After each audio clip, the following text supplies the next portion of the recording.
mina ei ole kunagi mõelnud, et see on mõttetu sorkimine, küll aga olen ma mõelnud, et võib-olla väiksemates kogustes või väiksemates ampsudes tegeleda mingitel eluperioodidel. Aga olgem ausad tänu sellele, et ma olen enesearenguga tegelenud.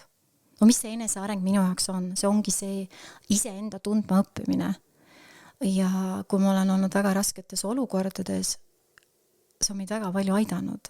See on ju aidanud mul nendest raskustest läbi tulla. Ja kindlasti ma olen ju selline inimene, mulle on hästi palju öeldud, et miks sa võtad kõike isiklikult? No miks sa võtad kõike isiklikult? Ja ma olen nagu mõelnud, et kuidas selle peale vastata? Ma võtan kõike isiklikult, ma olen alati võtnud kõike isiklikult. Ja see isiklikult võtmine minu jaoks tähendab seda, et ma võtan info iseenda sisse ja seedin seda ja siis ma lasen selle vabaks.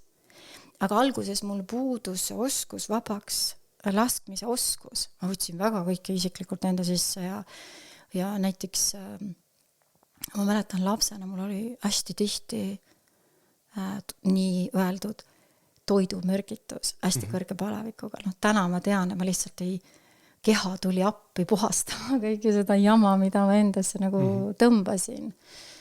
Et mina ei kujutaks ette elu ilma, kui ma ei võtaks asju isiklikult. Ja mulle lähevad kõik asjad korda. Mulle lähevad kõik inimesed korda. Ma valetan, kui ma ütlen, et mind ei huvita. Ja ma olen tähele pannud, et need inimesed, kes väidavad, et mind ei huvita, ma vaatan, millises energias nad seda nagu ütlevad. No nad ei resoneeru sellega, mida nad ütlevad. Neid huvitab, aga nende haavatavus on nii suur ja nad ei julge seda tunnistada.